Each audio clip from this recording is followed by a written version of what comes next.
In curve sketching, there are a few standard steps you're always expected to follow. So I just wrote down them for you first. When you want to analyze a function, the very first thing you should always think about is finding the domain of the function. Next, you need to find a couple of simple points to sketch the graph. And for that, we look at the intercepts, the x and y intercepts, which means where the graph crosses the x and y axis.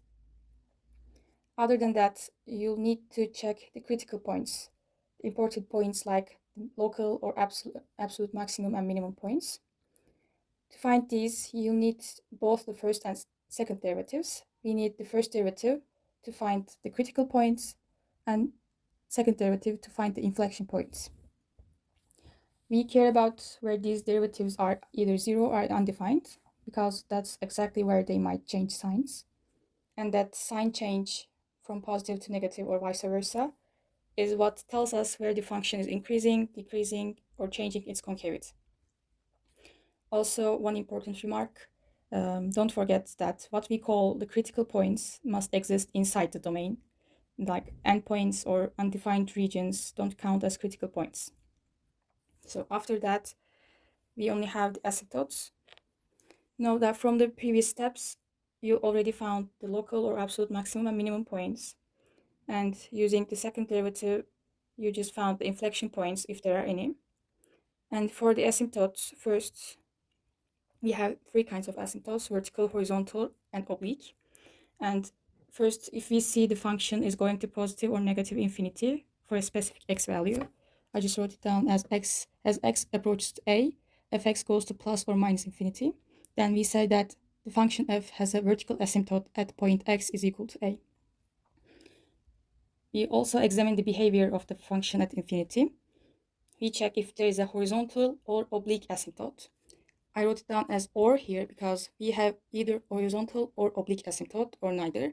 We can't have both horizontal and oblique at the same time, because when you look at the function's behavior as x approaches to plus or minus infinity, it can behave in just one way. It behaves like a constant function, like in a form of y is equal to c, where c is a constant.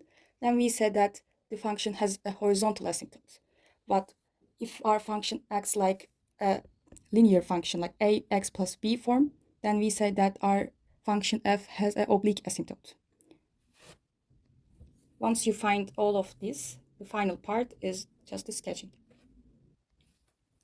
Now let's apply this to our given function. First, let's look at the domain. As you can see here, we have a polynomial multiplied with another polynomial. So our function is continuous everywhere, and so our domain is all real numbers, basically. Okay, now you look at the intercepts. If we set x to 0, then y is 0. So we have the point 0, 0. And if you look for where y is 0, we find that it hits the x-axis where, let's write it down here, 0 is equal to x times x over 2 minus 5 to the 4. When this happens, when x is equal to 0 or x is equal to 10. So we find that it hits the x-axis at 0, 0 and 10, 0. So we already have 2 points for our final graph, point 0, 0 and 10, 0. Now I calculated the derivatives beforehand, so we don't waste time here, but I highly recommend you pause here and verify that these derivatives are correct on your own. So now looking at our first derivative, you can see that there are no values that make it undefined. So we just set it to 0. This gives our critical points where x is equal to 2 and x is equal to 10. So both are in our domain, which is perfect. So now for the inflection points, we look at where the second derivative is 0 or undefined. Here also there is no point making the second derivative undefined, so we set it to 0. And we have the points x is equal to 4 and x is equal to 10. However, did you notice the square term here? Because of that, the sign won't actually change at 0, 10. The concavity only switched at x is equal to 4. So that's our actual inflection point, but we will see it when we draw our table. So now for the fun part, setting up the sine table. Our key points of interest are 2, 4, and 10, as we found earlier.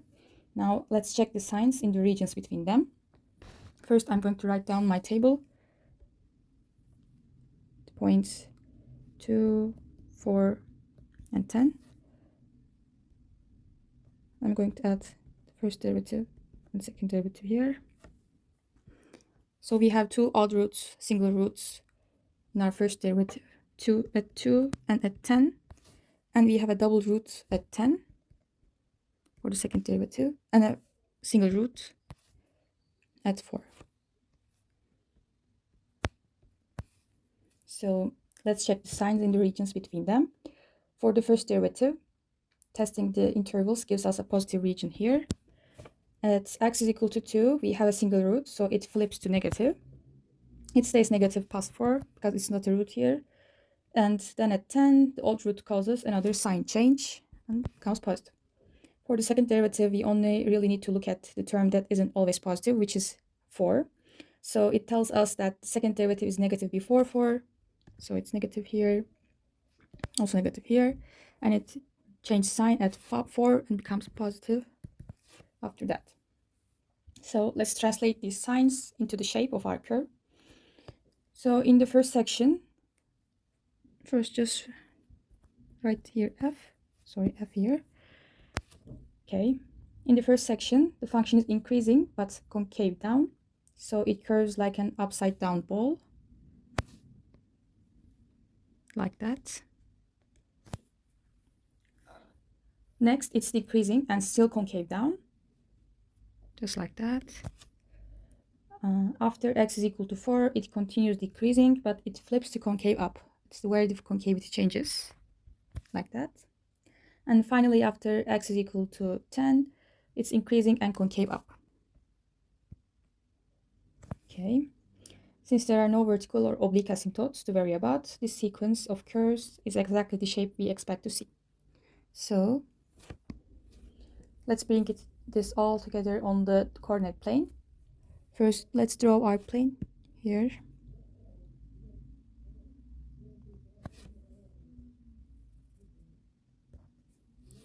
And place our points 2, maybe 2, 4, and 10. Okay. Based on our table, we hit the local maximum here at x is equal to 2. And our concavity switches right at x is equal to 4. So this point is our inflection point. And let's plot the actual coordinates. We know the graph passes through the origin, 0, 0, and hits the x-axis again at 10, 0. Let's use another color here. Okay. And 10, 0 is also our local minimum. And we definitely need the exact height of our local maximum at x is equal to 2. If we plug 2 back into our original function, which is y is equal to, let's plug in 2 here, and we get 512. Okay. So let's plug it in here. Assume that this point is 512. Then it passes through this point. Okay. So we can sketch it now.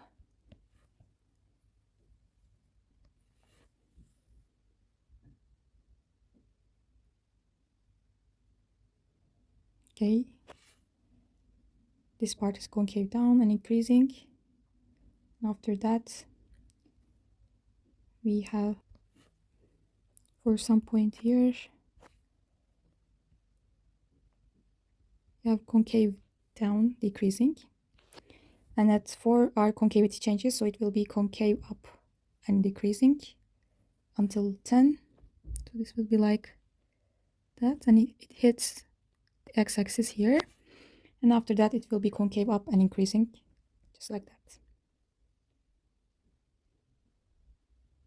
Okay. So my sketch isn't perfect, but plotting these exact coordinates makes it mathematically accurate. So there is our final curve here.